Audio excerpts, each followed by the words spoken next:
En la presentación de hoy vamos a ver los sistemas que controlan la ventilación, o sea, la respiración, bien dicho es la ventilación, y que esto involucra diferentes sistemas. El control de la ventilación es un sistema complejo y vamos a ver que interactúan diferentes estructuras. Por una cuestión de simplificar esto, vamos a ver que lo vamos a separar en tres elementos básicos que participan en el control de la respiración o de la ventilación. Por un lado tenemos los sensores, que son los quienes informan, quienes reúnen, quienes miden los distintos componentes e envían esa información al controlador central, o sea, al sistema nervioso central. Por un lado tenemos sensores que reúnen información de tipo metabólico, doloroso, etc. Lo envían a un controlador central, que es está localizado, es el sistema nervioso central, cierta parte del sistema nervioso central, que son los centros respiratorios. Estos centros respiratorios coordinan la información proveniente de los sensores y la envían sus impulsos hacia ¿quiénes? Hacia los efectores, que son finalmente los que van a producir la alternancia entre inspiración y expiración por contracciones y relajaciones de diferentes grupos musculares. Tenemos que el control de la ventilación son dos sistemas muy interdependientes, muy vinculados, pero que se los puede claramente, notoriamente separar. Uno es el control involuntario, que es el automático, que también se le denomina metabólico, porque sus respuestas van en función de las concentraciones de diferentes sustancias, como sea el dióxido de carbono, el oxígeno o el pH de la sangre. En tanto, tenemos el control voluntario que está relacionado con actividades voluntarias, como ser la fonación, la deglución, tos y estornudo, que están ahí entre medio. Estos actúan como un sistema de control. Y hay un sistema general de control, que lo vamos a ver en otras actividades, pero que es muy esquemático, y recordando eso van a recordar muy fácilmente cómo se controla cualquier sistema. Vamos a empezar por lo que es el control central. Tenemos un control central, que es el que recibe información, la procesa y manda una salida hacia los efectores. Este control central, como vimos, está localizado en el sistema nervioso central, tiene un componente voluntario y tiene un componente metabólico o involuntario o automático, localizado en el tronco encefálico. La salida de este centro de control se da a través de los efectores.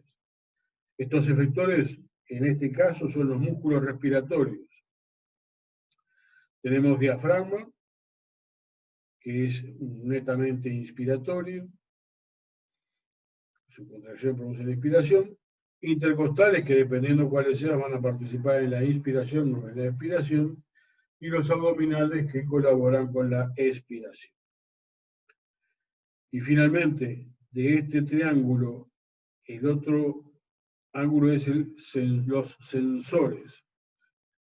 Sensores tenemos muchos y de muy diferentes tipos. Tenemos quimiorreceptores que van a detectar cambios en la composición química de la sangre, del líquido cefalorraquídeo, etc. Y van a detectar sobre todo dióxido de carbono, oxígeno y el grado de acidez o alcalinidad de la sangre. Y después vamos a tener receptores pulmonares, que son receptores localizados en el pulmón, y otra serie más de receptores más específicos. Pero toda esta historia, ¿para qué es? Para lograr mantener dentro de nuestro organismo las presiones parciales de oxígeno y de dióxido de carbono constantes, que no varíen ninguna de las dos fuera de los rangos fisiológicos. El objetivo entonces es mantener niveles apropiados de gases y de pH sanguíneos, como les decía. Siempre voy a insistir con este cuadradito, que es las presiones parciales de oxígeno, dióxido de carbono y pH. Estos tres componentes son fundamentales para el funcionamiento del organismo. Entonces, ¿cómo definimos ventilación? Es el intercambio de gases respiratorios entre el medio ambiente, el exterior, y la superficie de los alvéolos durante los ciclos respiratorios. Los gases respiratorios del medio ambiente, o sea, la atmósfera, el aire que respiramos, si no está muy contaminado, tenemos que se corresponde a un 78 a 80% de nitrógeno, un 20 a 21% de oxígeno, un 4% de dióxido de carbono y el resto porcentajes diferentes de lo que se llaman gases raros, o sea, otros gases. Entonces, ¿qué pasa? ¿Qué ingresa? Aquí en el lado izquierdo de este cuadro tenemos qué porcentaje de gases ingresan con cada inspiración a nuestros pulmones, a los alvéolos.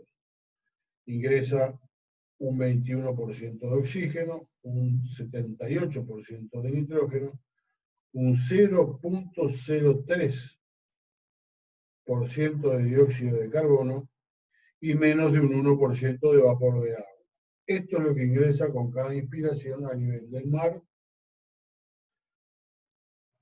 Y esto que estoy diciendo es tramposo, después vamos a ver por qué. Y después, el egreso de gases en la expiración es un 16% de oxígeno, parece que entra un 21 y sale un 16. El nitrógeno ni va ni viene, ni se agrega ni se quita, entra un 78%, sale un 78% de nitrógeno.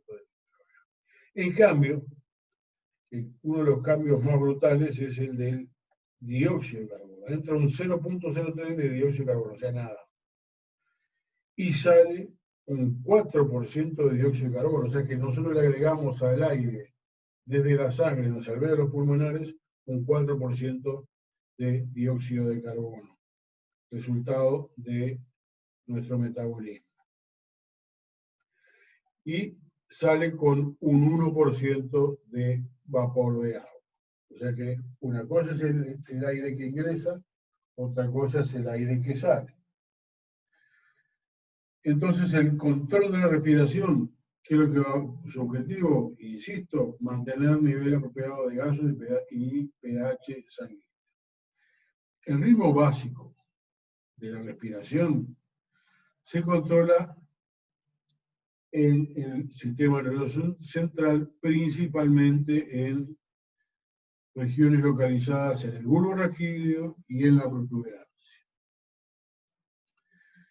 El control nervioso, vamos a simplificarlo para poder lograr que quede claro los mecanismos básicos, están el área neumotáxica y el área apnéustica, que coordinan la transición entre inspiración y expiración.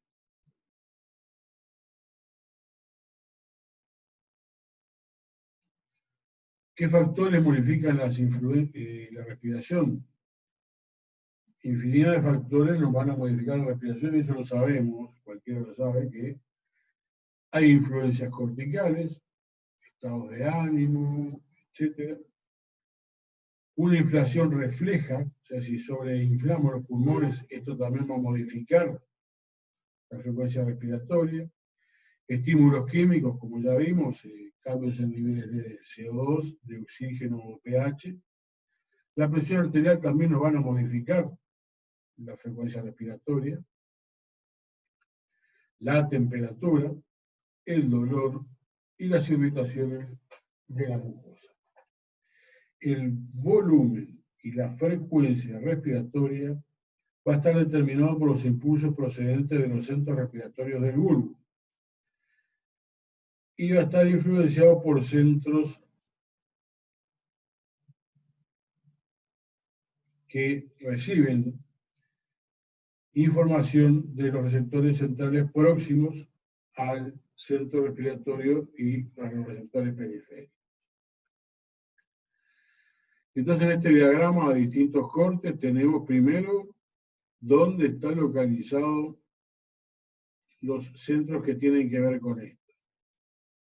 Aquí vamos a ver en forma esquemática estos dos centros que están pintados en celeste y estos dos centros que están pintados en vermellón, en rojo. Tenemos un corte del cerebro que está señalada esta zona que aquí en el recuadro está amplificado en este dibujo. Entonces tenemos la corteza en general, que estaría vinculada al control voluntario, el hipotálamo, que actuaría sobre estas regiones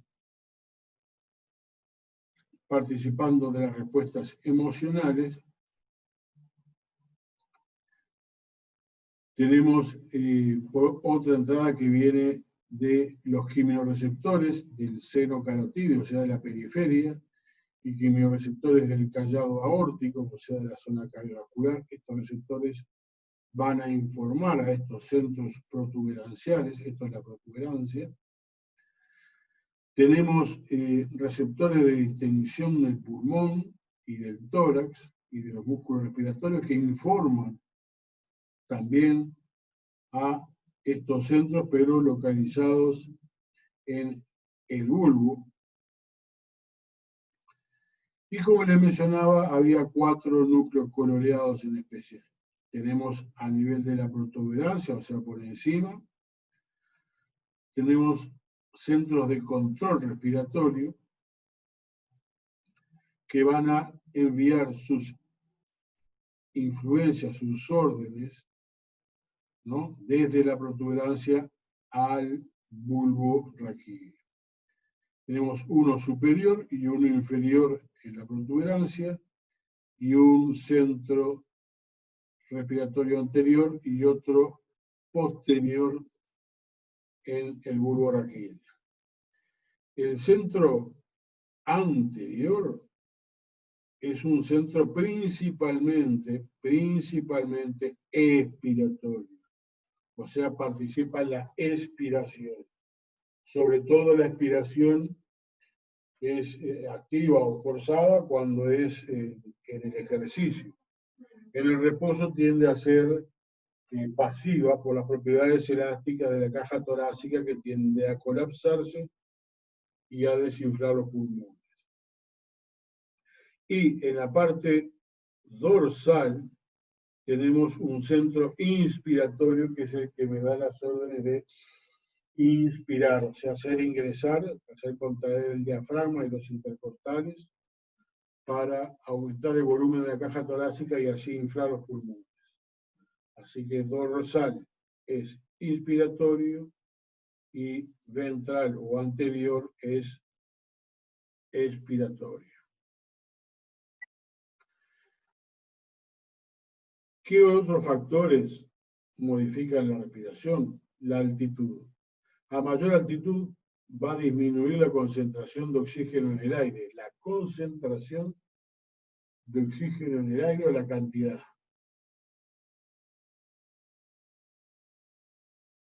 Esto es una discusión que la vamos a dejar para más adelante.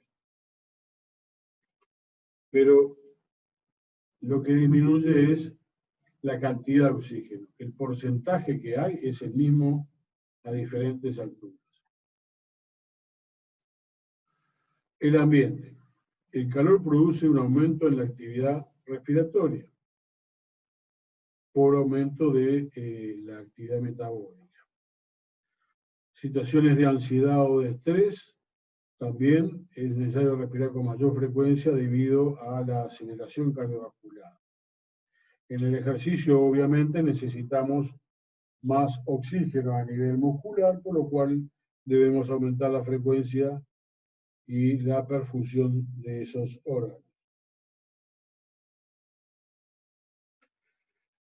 La presión arterial hace disminuir la ventilación pulmonar y después tenemos cuestiones del estilo de vida. Entonces, para facilitar el estudio a nivel del sistema nervioso central, lo vamos a dividir en 4 sectores. El diencéfalo, como participa en la ventilación, el control cerebral, la médula espinal y el tronco encefálico. El diencéfalo modula la actividad de centros del tronco encefálico y es general sobre todo durante el sueño y la anestesia. Los principales a destacar son el tálamo e hipotálamo, y la estimulación eléctrica de estos genera una hiperventilación. La corteza cerebral, dentro de ciertos límites, puede exceder, ¿no?, la función del tronco. Dentro de ciertos límites uno puede hiperventilar o hipoventilar. Entonces aquí en la parte derecha tenemos el esquema del tálamo, hipotálamo, la hipófisis, protuberancia, los quimioreceptores centrales, los centros bucoprotuberanciales que mencionábamos, y tenemos que una hiperventilación voluntaria nos produce una disminución de dióxido de carbono.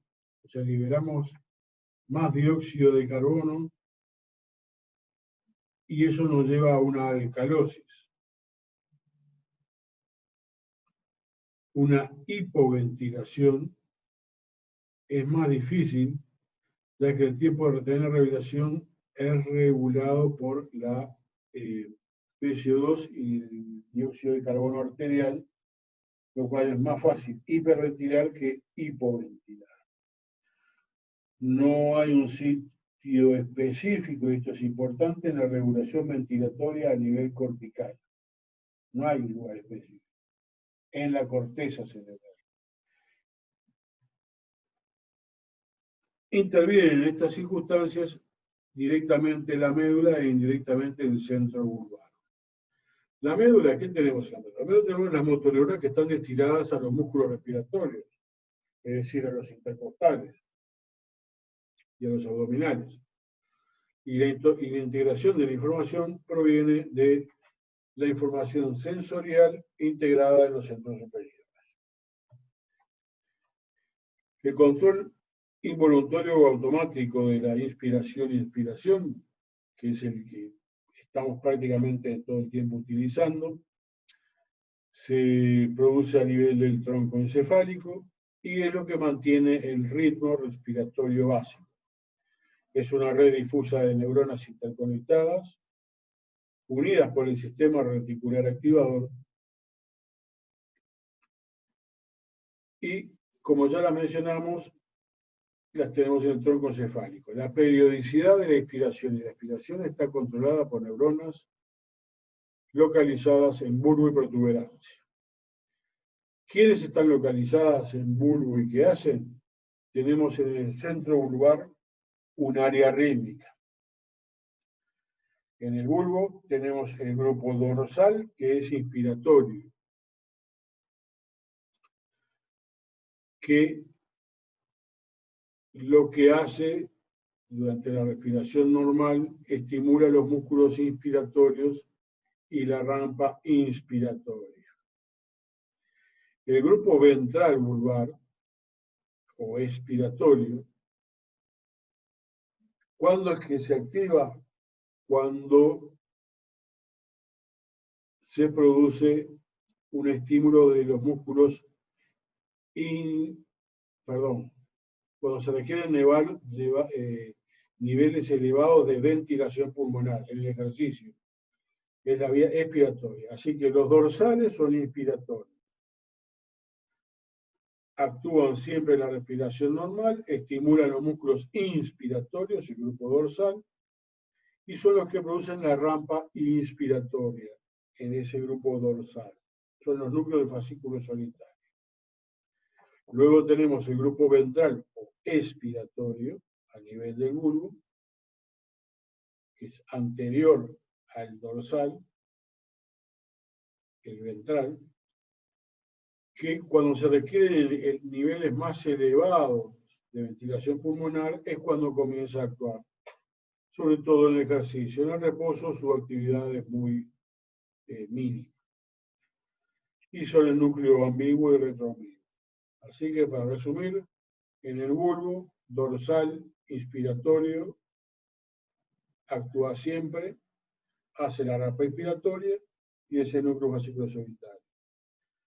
En el centro vulvar también tenemos el grupo ventral, el anterior, que es expiratorio, que actúa principalmente en situaciones de mayor necesidad de ventilación, como el caso del ejercicio, y compuesto por el núcleo ambiguo y retroambiguo. Esos en el bulbo. Por encima de estos, a nivel de la protuberancia, tenemos dos centros más. El centro neumotáxico o neumotáctico, que controla el punto de inactivación de la rampa inspiratoria. O sea que da el punto de inhibición de la inspiración.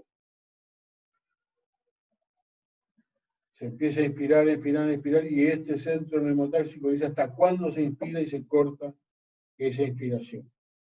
Y es el núcleo parabranquial medial. Por otra parte, tenemos el centro apnéustico, que estimula la inspiración, aumenta la duración de la rampa inspiratoria a diferencia de la anterior. Ambos modifican la actividad del área que está por debajo, del área rítmica vulvar. Así que los centros protuberanciales de alguna manera controlan o modulan o modifican la actividad del grupo dorsal inspiratorio y grupo ventral expiratorio vulvar.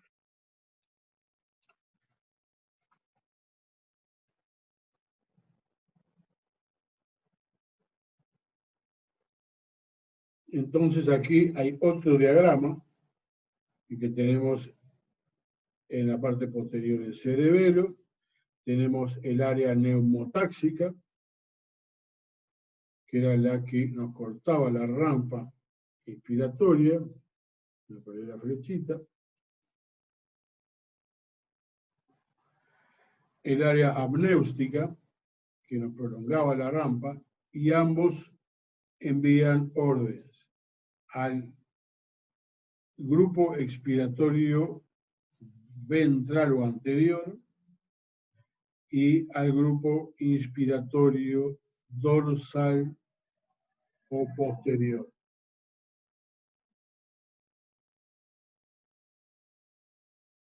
Inspiratorio dorsal posterior, expiratorio ventral anterior.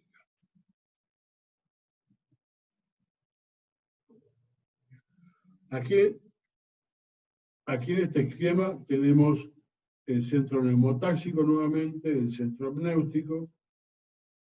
Están más, es un diagrama similar al anterior, pero un poco más detallado, que de dónde vienen las aferencias de los centros superiores, de la corteza cerebral, del sistema límbico y del hipotálamo. Viene también información a estos centros, envían su información, el neumotáxico al apnéutico y estos a los grupos vulvares, al grupo dorsal inspiratorio, al grupo ventral expiratorio, que son los centros rítmicos respiratorios, reciben información de quimioreceptores del líquido cefalorraquídeo, también reciben de quimioreceptores y receptores de los arcos aórticos y de las carótidas, los centros respiratorios vulvares, de los receptores de estiramiento de los músculos intercostales, y envían sus señales a las motoneuronas que controlan los músculos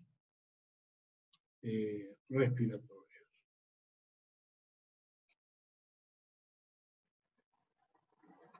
Entonces, para repasar algunas características de estos núcleos, el grupo dorsal inspiratorio participa en la respiración normal, estimula músculos inspiratorios, producen la rampa inspiratoria, es el núcleo del fascículo solitario, proyecta la médula contralateral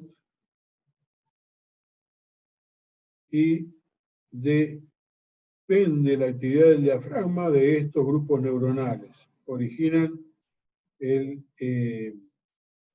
impulso respiratorio rítmico. El grupo ventral expiratorio, aun cuando se requiere elevados niveles de ventilación pulmonar como en el ejercicio, es cuando empiezan a actuar más fuertemente. También posee algunas neuronas inspiratorias expiratorias. Como verán, no todo es tan blanco ni todo tan negro, ¿no? Pero esquemáticamente, para facilitar la comprensión, es que hacemos esa división.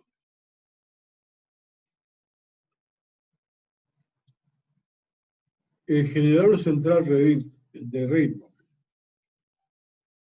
Esto está modulado por áreas de protuberancia que generan y modulan la frecuencia respiratoria y la profundidad de la inspiración. Y estaba dado por el centro neumotáxico protuberancial y el centro apnéutico protuberancial.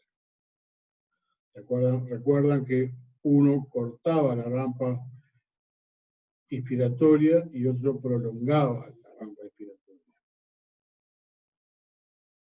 El área rítmica, que está a nivel vulvar, la parte inspiratoria estimula el diafragma a través de los nervios frénicos y los intercostales externos. A través de esos músculos se produce la inspiración. En cambio, la expiración se hace por contracción de los músculos intercostales internos, o sea que nos disminuye el volumen de la caja torácica, y los músculos abdominales, dando lugar a las expiraciones forzadas. ¿Ya vi?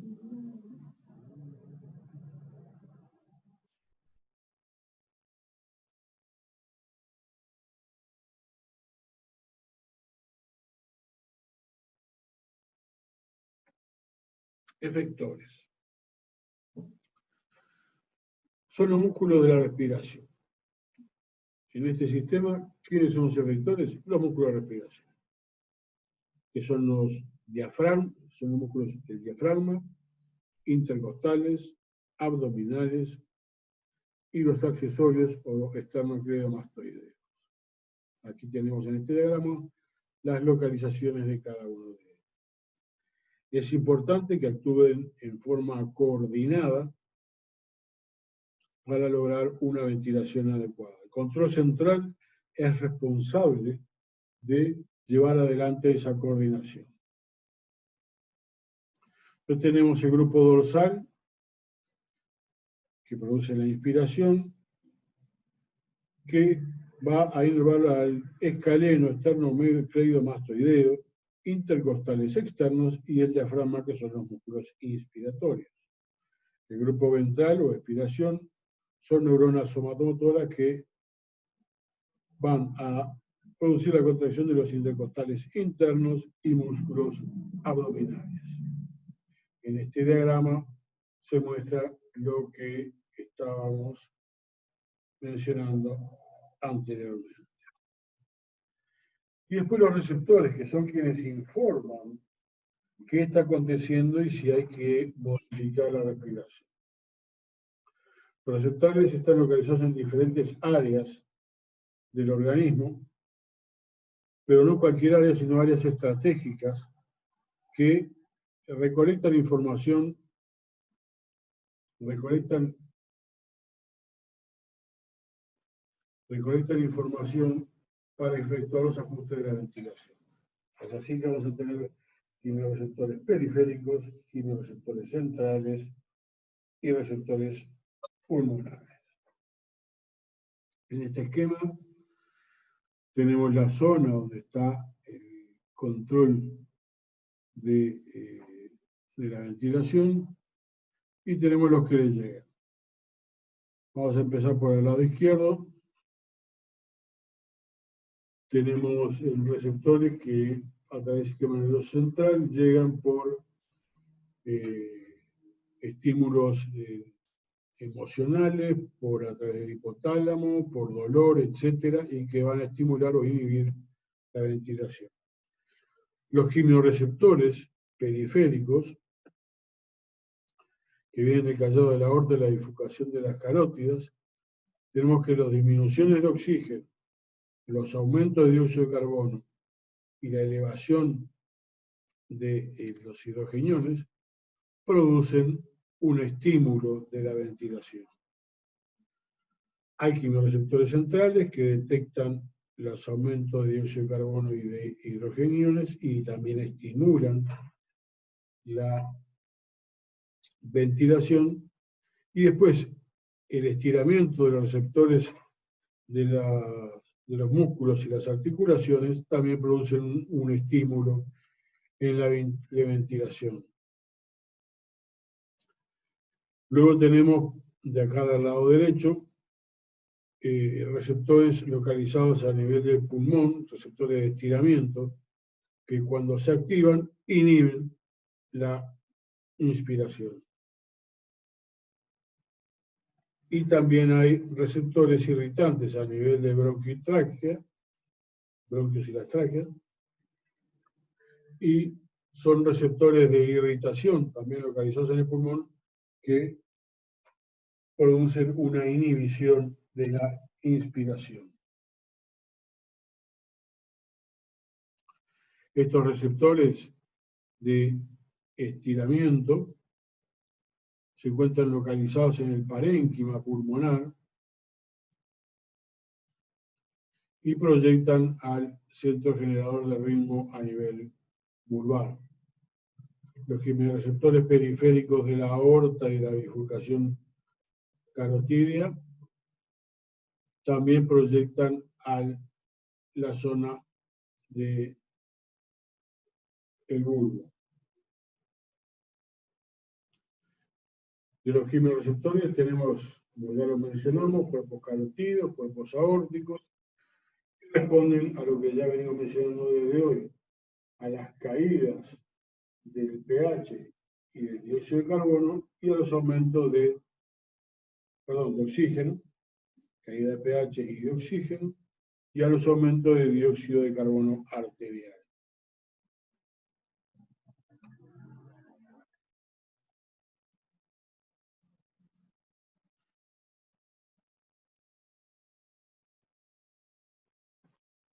Otros receptores pulmonares son los que responden a las cuestiones mecánicas del pulmón, los que responden al estiramiento. Una hiperinsuflación pulmonar va a disminuir la frecuencia pulmonar. La distensión pulmonar informa al grupo dorsal y este hace que deje de insuflar el pulmón. Es un mecanismo de protección pulmonar. Después, a nivel yuxtacapilar o yuxtaalveolar están los que se llaman receptores J, que normalmente en la ventilación normal no están activos. Están en las paredes, los capilares y los alveolos y responden a la congestión pulmonar. Son estimulados, por ejemplo, por un volumen en el líquido intersticial de la pared alveolar.